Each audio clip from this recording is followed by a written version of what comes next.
As we are coming towards the end of the year, I have a message for each and every one of us. And the message springs from today's gospel. And the message is this: position yourself where grace can locate you. Did you hear that? What did I say? Position yourself where grace can locate you. And that's the message for us today. That each and every one of us to position ourselves where grace can locate us. Today we see the story of Zacchaeus. Many of us are very familiar with the story of Zacchaeus. In short, one thing he's known for is what? Is short. In short, Zacchaeus is synonymous to what? To a short man. But there's something you are forgetting. Zacchaeus was a very rich man. Was a very rich man. He had plenty money. Plenty money. But how did this money come? Extortion. Fraud. We can liken him to which people in our time? Which people? Yahoo. Wait. We can liken him to which people in our time? Okay, your own is 419. Your own is what? Yahoo. Who again? Politicians. You don't understand it. Okay, politicians. Sometimes say Yahoo, sometimes say 419. Okay, fine. Now, I want us to understand something. The tax collectors in those days were known as public sinners. Public sinners. Everybody knows. Once you are a tax collector, you are a public sinner. Automatic. They can be likened to those ones who get their money, ill-gotten wealth. We know them. Money is meant for everybody. Only very few persons will pocket it. We know them. So they were public sinners. Everybody know. People even hardly associate with them. Because they were not interested in the good of the people. They were interested in themselves. They were interested in their own good. The Romans may ask them to collect the tax of 15 naira, and they collect 120. And you cannot say you are not going to pay. Once you don't pay tax, they come to your house and confiscate your property. They don't care whether you feed. They don't care how you live. The most important thing is what? Bringing their money for them. They keep their courts for themselves. So they were known as public sinners. The Jews hated them. Now, Zacchaeus have heard a lot about Jesus. He wanted to see him. He wanted to encounter him. But certain things hindered him from encountering Jesus. First one was the crowd. Secondly was his stature. The crowd and his stature. But what did he do? He said, oh, this crowd said, let me just go and rest. Since I cannot see him, I'll find time. Maybe I'll go and look for him. He said, I must make effort. In all his riches, with all his affluence, but he humbled himself because he wanted to encounter Jesus. But what did he do? He sought for a position. He sought for a place where Jesus can locate him. And the question I want to ask each and every one of us this evening is this: where is your location? What is your location? What is your position at this particular point in time? Are you in a position where Jesus or where grace can locate you? And one thing I want us to understand this evening, we must begin to learn to be where others are. Some persons are here this evening. They are sitting in positions where grace cannot locate them. Some persons are here. If I have to take the pain of walking around this church, some persons are busy with their phones. They are chatting away. Can grace locate you in that kind of position? No. Some persons have come to church with different kind of terrible mindsets. When this man stay fast to me, come up for here, I beg. You are here, but your position have not placed you in such a way where what grace can locate you. Position yourself where the grace of God can locate you. And that's the message of today. But when you position yourself for grace to locate you, there is an effect it creates. There's an effect it creates, and I want us to remember this. First thing, when grace locates you, your life can no longer remain the same. When grace locates you, your life can no longer remain the same. There is one song we normally sing, I don't know if you know it. Great things happen when God mixes with us. You know that song? Great things happen when God mixes with us. Great and beautiful, wonderful things. Great things happen when God mixes with us. Great and wonderful things happen when God and when grace locates you. And that is why the gospel tells us, after the conversion of Zacchaeus, what did Jesus say? Today, salvation have come to this house. Now, what is the effect of those whom grace have located? You must learn to make restitution for your sins. Restitution. You must learn to make restitution for your sins. Look at what he said. I know, Zacchaeus said, I know I am a public sinner. He said it. If I have defrauded anybody. Now, Zacchaeus did not accuse anybody.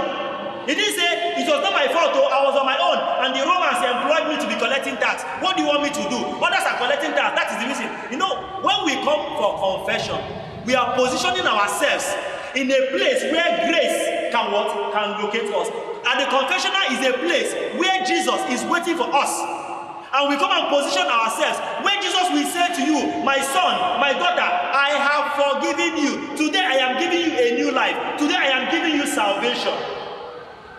So when you come, what do? You accuse yourself of your sins. First thing is accepting who you are. I am a sinner. I did this. I did that. There have been situations where people come to confession and say, Father, I fought, but it's not my fault, though. I was on my own. And that woman started abusing me. And she started telling me all the time I started fighting. And I asked them, then why did you come for confession? It was not your fault now. Are we together? It was not your fault. Why did you come? He didn't say that. What did he say? He said, if I have defrauded anybody, I know I am a public sinner. And I know many persons are murmuring because you are here. If I have defrauded anybody of what belongs to them, I will do what? I will pay back 4 times over. And I tell people often, some persons come for confession with the shoes they have stolen. Some persons come for confession with the shirt they have stolen. Some persons come for confession with the phones they have stolen. And you know what I tell them? You know what I tell some of them? Go back and return those things. It's not just enough to say Hail Mary, to say Our Father, to say the prayer stipulated by the church for you to say after confessions.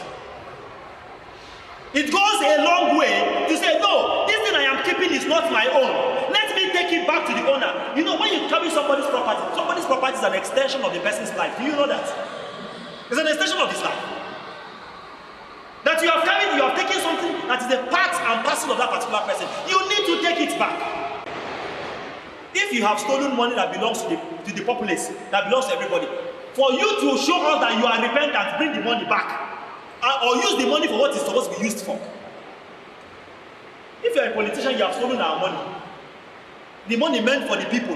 You are a governor, you have stolen the money meant for the people. You have used it for your personal use. For you to show the world that you are a repentant person, you must bring back that money or use it for what it's supposed to be used for. That is restitution. That's what it means that great and beautiful things happen when what? When God mixes with us. That is repentance. So when grace locates you, something happens. What I say, it changes you from what you are to something what? Something better. That's the second one. And the last one, which I want each and every one of us to remember. When grace locates you, first I say you must make restitution. Secondly, don't forget those who are what? Who are poor. Don't forget those who are poor. He said, half of my property I give to the poor. When the light of God shines upon you, He opens you up. People see you like a sinner, but something has taken place. If God, the first thing tells us that God sees beyond our iniquities. He sees beyond our person. If God calls or changes only those persons who are qualified, Saul is not supposed to be an apostle. Do you know that? If in those days Saul entered this place, two things will happen. It's either you are killed or you are imprisoned. That's what it means to be a persecutor. It's either you are being killed or you are being what? Imprisoned. No place Saul entered in those days that the Christians went free. He either beat some, killed some, and imprisoned some. It is the same person that when God mixed with him, when the light of God shined upon him, what happened? He became an apostle. Grace located him. When grace locates you, there should be something that have changed about you.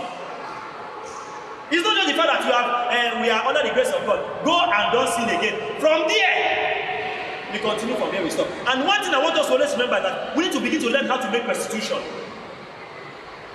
Begin to learn how to make restitution. You cannot say, I committed abortion, for instance, and you are comfortable with 2 Hail Mary and 2 Our Father. If you have the money to commit abortion, you should also have the money to pay school fees for a child who does not have school fees to pay. Does that make sense? If you can have the money to go to the hospital because you pay for it, it's not free, to do abortion, you should also have the money to sponsor a child in school. That is restitution.